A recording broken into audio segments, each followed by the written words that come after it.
Ever wondered how truthful those six-figure income claims are from online freelancers? This is a question many of us have asked ourselves, especially when we scroll through social media and see the glamorous images of digital nomads working from exotic locations.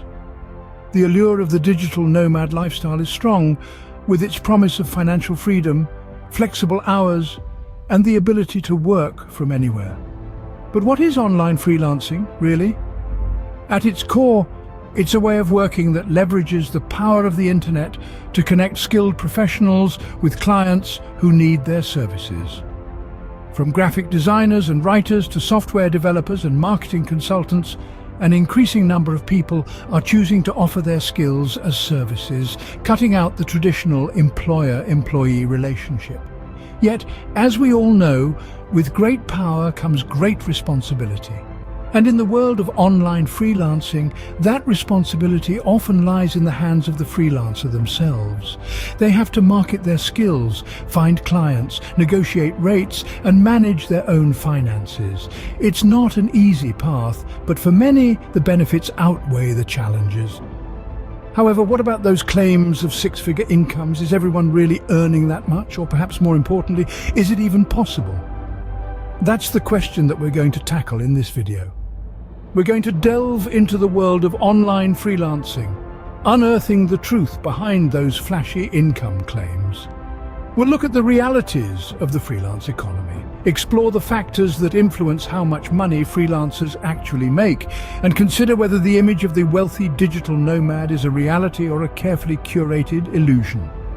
The world of online freelancing is diverse and complex, filled with both opportunities and challenges. It's a landscape that's constantly evolving, shaped by technology, economic trends, and the changing nature of work itself. And within this landscape, the truth about those six-figure income claims is far from clear-cut. Now let's dive deeper into some real-life cases. Meet John Doe, a blogger who claimed to make $1 million a year. John Doe, a seemingly ordinary individual with an extraordinary story. A blogger who weaved tales of his $1 million earnings from his online activities. Doe's blog, filled with stories of lavish vacations, luxury cars and high-end lifestyle, painted a fascinating picture of a dream life funded by blogging. As the story goes, Doe started blogging on a whim, with no specific niche in mind, but his distinctive writing style and relatable content quickly gained traction. Within months, he claimed, his blog was generating six-figure monthly income. His secret? A unique blogging strategy that he was willing to share with the world for a price, of course. Doe started offering courses, promising that anyone could replicate his success by following his foolproof strategy. Thousands flocked to buy his courses, hoping to turn their fortunes around. He became a sensation, a beacon of hope for many aspiring bloggers. However, as captivating as Doe's story was, it wasn't without its inconsistencies. While he flaunted his affluent lifestyle, evidence suggested a different reality. His blog's traffic, as per reliable online tools, was nowhere near the level needed to generate the income he claimed. Further, his blog's content was largely focused on his success story and the courses he sold. There was little evidence of sponsored content, affiliate marketing, or other common revenue streams for a blog. His primary income, it seemed, came from the sale of his courses, not the blog itself. The discrepancy between Doe's claims and the visible evidence raised many eyebrows. Critics started questioning his authenticity, and his credibility came under scrutiny. Some of his followers, disillusioned by the lack of results from his courses, started sharing their experiences. As we delve deeper into Doe's story, it becomes evident that the world of online money-making is not always as it seems. It's a world where success stories can be inflated, realities manipulated, and the unsuspecting audience used as a pawn in a larger game. As we can see, the numbers don't always add up. Now let's look at Jane Doe, a dropshipper who boasted of earning $500,000 annually. Our Jane is a fascinating character. She's a dropshipper, which is a type of e-commerce business where the retailer doesn't keep goods in stock, but instead transfers customer orders to a manufacturer or wholesaler who then ships the goods directly to the customer. Jane, in her vibrant online presence, claimed to be raking in a cool $500,000 every year from her dropshipping business. She used these claims to build quite a reputation for herself. Her earnings were her badge of credibility, her golden ticket to gain clients and followers. She was seen as a successful entrepreneur, a role model for aspiring dropshippers, and her advice was sought after. Jane was living the dream, or so it seemed. But let's delve a little deeper. While dropshipping can indeed be profitable, it's not exactly a gold mine. The reality of dropshipping is often far from the glamorous portrayal we see on social media. It requires hard work, strategic planning, and a good deal of patience. It's not a get-rich-quick scheme. So, where does this leave Jane and her $500,000 claim?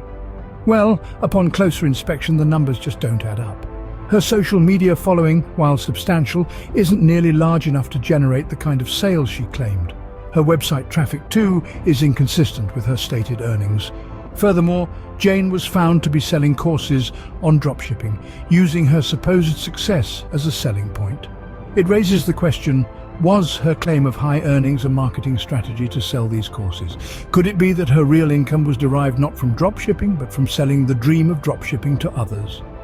All these discrepancies point to one conclusion.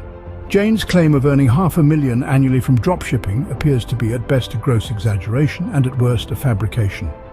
Again, we find an exaggeration in the projected earnings. Let's now consider the actual earnings of average freelancers. Venturing into the world of freelancing can be a thrilling ride, full of potential and promise, but it's essential to keep our feet firmly on the ground and our expectations in check. So, let's talk numbers. The average freelancer's earnings can vary significantly, influenced by a myriad of factors such as their experience, skills, and the demand for their specific service. Starting with experience, it's no secret that seasoned freelancers tend to earn more. They've honed their craft over years, maybe even decades, and built a reputation that allows them to charge a premium for their services. In contrast, those just dipping their toes into the freelance world may find that their earnings are somewhat modest, at least in the beginning. Then we have skills. A freelancer with a highly sought-after skill set, say, a software developer or a digital marketing strategist, can command higher rates. On the other hand, those offering services in oversaturated fields may find themselves facing stiff competition, leading to lower earnings. And let's not forget about demand. The law of supply and demand applies just as much to freelancing as it does to any other market. If there's a high demand for a particular service and not enough freelancers to meet it, those in that field can charge more. Conversely, if there's an oversupply of freelancers for a specific service, earnings may take a hit. Now, let's contrast this with the exaggerated claims we discussed earlier. While it's true that some freelancers do earn six figures or more, they're the exception rather than the rule. They've often spent years building their businesses, honing their skills, and cultivating a network of clients. Moreover, they're usually working in high-demand, high-skill fields. So, what's the takeaway? Freelancing can indeed be a profitable venture, but it's not a get-rich-quick scheme. It requires dedication, skill, and a good deal of patience. While freelancing can be lucrative, it's not always a goldmine. So what can we deduce from these stories? We've taken a journey through the digital landscape, peering into the world of freelancing. We've seen the glitz and glamour, the supposed million-dollar bloggers, and the high-earning dropshippers. These narratives, while enticing, often veil the truth behind the numbers. Let's unravel the threads of these tales. The first point to remember is that not all that glitters is gold. These stories of astronomical earnings can often be exaggerated or even entirely fabricated. You see, freelancers might inflate their income figures for a variety of reasons. They could be trying to sell a course or a tool, or maybe they're just looking to boost their online reputation. After all, larger figures tend to attract more attention and consequently more potential clients or customers. Yet, it's crucial to keep in mind that these are not necessarily representative of the average freelancer's income. Most freelancers face a fluctuating income, unstable work hours, and the constant need to hunt for new clients. So when you hear about someone making six figures from their couch, take it with a grain of salt. They may be the exception, not the rule. So how should you navigate this landscape? The key is due diligence. Before diving headfirst into freelancing, do your research. Understand the market, the potential earnings, and the challenges you might face. Connect with other freelancers and learn from their experiences. Inquire about the average income in your field and set realistic expectations. Furthermore, remember that freelancing is not a get-rich-quick scheme. It requires time, effort, and persistence. You may not see substantial earnings immediately, and that's okay. Patience, along with a dash of resilience, can go a long way in this realm. Remember, if it sounds too good to be true, it probably is. Always do your research and approach with caution. The world of freelancing, while offering freedom and flexibility, also comes with its share of challenges. Don't let the shiny numbers blind you from the truth behind them.